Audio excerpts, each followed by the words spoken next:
Hello दोस्तों, Raghav voice channel पर आपका स्वागत है। मैं आपके सामने एक आर्टिकल लेकर आया हूँ जिसका शीर्षक है पढ़ाई करने की क्षमता को कई गुना बढ़ाने के तरीके। जानिए कुछ ऐसे तरीकों के बारे में जिनसे आप अपनी पढ़ाई करने की क्षमता को कई गुना बढ़ा सकते हैं। आप अपनी पढ़ाई के तरीकों में छोटे से बदलाव करके अद्भुत लाभ पा सकते हैं, साथ ही साथ कम समय में ज्यादा बेहतर परिणाम हासिल कर सकते हैं। जैसे जैसे एग्जाम का समय पास आता जाता है, वैसे वैसे पढ़ाई को ज्यादा से ज्यादा समय देने की जरूरत बढ़ने लगती है, क्योंकि आखिरी के महीनों में पूरा सिलेबस दोहराना पड़ता है, जिसकी वजह से आम दिनों की अपेक्षा ज्यादा समय लगता है। अगर कोई इंजीनियरिंग एंट्रेंस, एसएससी, बैंकिंग या फिर आईएएस जैसी प्रतियोगी परीक्षाओं की तैयारी कर रहा है तो उसे 10 से 12 घंटों तक पढ़ाई करनी पड़ सकता है। किसी भी परीक्षा के लिए लंबे समय तक अध्ययन करना कठिन और तनावपूर्ण हो सकता है।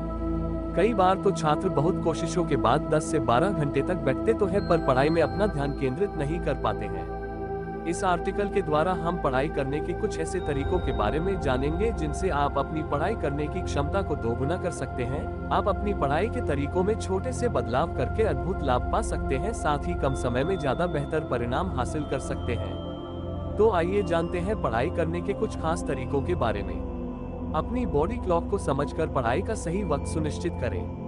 हर इंसान की अलग अलग बॉडी क्लॉक होती है। अगर इसे पढ़ाई से रिलेट करें तो आसान शब्दों में इसे इस तरह समझ सकते हैं कि 24 घंटों के समय में एक समय ऐसा होता है जब हमारी कार्यक्षमता चरम सीमा पर होती है। इस समय जब हम कोई भी काम करते हैं तो वो ज्यादा अच्छी तरह से और बेहतर तरीके से कर पाते हैं। कुछ लोगों को सुबह जल्दी उठकर पढ़ने से ज्यादा समझ आता है और याद रहता है, जबकि बहुत से लोगों को रात में पढ़ने से ज्यादा समझ आता है और अच्छी तरह याद होता है। इसलिए किसी भी एग्जाम की तैयारी शुरू करने से पहले अपनी बॉडी क्लॉक को एनालाइज करें। रात को बनाएं अगले दिन की योजना। छात्र सुबह उठकर कोचिंग और स्कूल जाते हैं। कुछ ऑफिस जाने वाले लोग भी प्रतियोगी परीक्षाओं की तैयारी करते हैं। उन्हें भी सुबह सुबह ऑफिस जाना पड़ता है। ऐसे में अगर आप हर दिन कुछ भी बिना प्लानिंग के पढ़ाई करेंगे तो आपको कुछ भी हासिल नहीं होगा। इसलिए किसी भी काम को करने के लिए उचित प्लान सबसे पहला और सबसे महत्वपूर्ण कदम होता है। अगर आपको कोई परीक्षा एक साल में क्लियर करनी है तो आपके पास पूरे साल का या हर एक महीने का प्लान जरूर होना चाहिए। हालांकि पूरे साल का और हर महीने का प्लान सिर्फ एक खाका या ब्लूप्रिंट होता है, क्योंकि हमारा हर दिन अलग होता है। इसलिए प्रतिदिन के हिसाब से टाइम टेबल बनाना अनिवार्य है। इसलिए सबसे ज्यादा जरूरी यह है कि अगले दिन आप क्या करने वाले हैं, इसका पूरा प्लान आपको रात में ही बना लेना चाहिए। लेकिन इस बात का ध्यान जरूर रखें कि आप अपने द्वारा रात में सेट किए गए प्लान या टारगेट्स को समय से पूरा कर पा रहे हैं या नहीं। अगर आप सुबह के 4 बजे से सुबह के 5:30 उठकर पढ़ाई शुरू कर देते हैं तो रात के 11 बजे तक आप सारे कामकाज के साथ साथ पढ़ाई करने का पर्याप्त समय आराम से निकल पाएंगे। अध्ययन की तकनीकों का मिश्रण। कुछ लोग कहते हैं कि सुबह जल्दी उठकर और देर रात तक पढ़ाई करने के बाद भी समय से सिलेबस खत्म नहीं हो पा रहा है या उन्हें पर्याप्त समय नहीं मिल पा रहा है, तो उन लोगों को अध्ययन करने की तकनीक पर ध्यान देना चाहिए। आजकल व्यस्तता इतनी ज्यादा बढ़ गई है, ऐसे में सिर्फ नोट से आपको पढ़ाई करने का मौका नहीं मिल पाता। ऐसे में आप किसी टॉपिक को समझने के लिए YouTube का सहारा भी ले सकते हैं। आप चाहे तो अपने स्मार्टफोन में डायग्राम, मैप्स इत्यादि की फोटो क्लिक करके सेव कर सकते हैं और जरूरत पड़ने पर उसे देख सकते हैं और समझ सकते हैं। ये तरीके बस या ट्रेन में सफर के दौरान बहुत मददगार होते हैं। अध्ययन की अवधि का खास ध्यान रखें। पढ़ाई करते समय या पढ़ाई का प्लान बनाते समय अध्ययन की अवधि का ध्यान जरूर रखें। कुछ लोग 1 से 2 घंटे तक आसानी से पढ़ाई कर लेते, पर बहुत लोगों के लिए 1 घंटा भी लगातार पढ़ना मुश्किल होता है। इन लोगों के लिए जरूरी है कि पढ़ाई के दौरान छोटे छोटे ब्रेक ले या ऊपर दिए गए अध्ययन की तकनीकों का मिश्रण करें।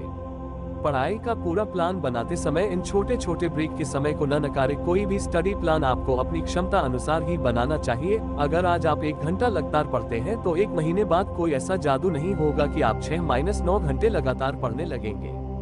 अपने नोट्स बनाएं। आप चाहे किसी बुक या YouTube चैनल से पढ़ रहे हो, ऐसे में अपने हाथ से नोट्स बनाना बेहद जरूरी है, क्योंकि परीक्षा हॉल में जाने से कुछ देर पहले न तो आप किताब खोलकर बैठ सकते हैं और न ही YouTube। इसलिए आपके आप शॉर्ट नोट्स बने होने अनिवार्य है। शारीरिक व्यायाम और मस्तिष्क को विकसित करने वाले आहार। अगर आप किसी भी प्रतियोगी परीक्षा की तैयारी कर रहे हैं या शुरू करने वाले हैं तो चाय, कॉफी और फास्ट फूड को जितना जल्दी हो सके गुड बाय कर दीजिए। जैसा कि हम जानते हैं, स्वस्थ शरीर में ही स्वस्थ मन का निवास होता है।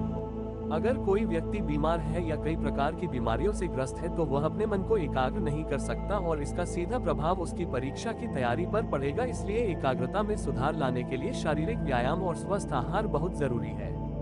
तेज कदमों से टहलना, जंपिंग जैक्स, दौड़ लगाने जैसे हल्के एरोबिक व्यायाम करने से आपके मस्तिष्क में ऑक्सीजन की मात्रा बढ़ती है और आप ज्यादा एकाग्रता से लंबे समय तक पढ़ाई कर सकते हैं। एवाकाडो, बेर, ब्रोकली, साबूत अनाज, मछली और कद्दू के बीज ये कुछ ऐसे भोजन के उदाहरण हैं जिन्हें खाने के बाद आपकी कार्यक्षमता पर बहुत अच्छा प्रभाव पड़ेगा।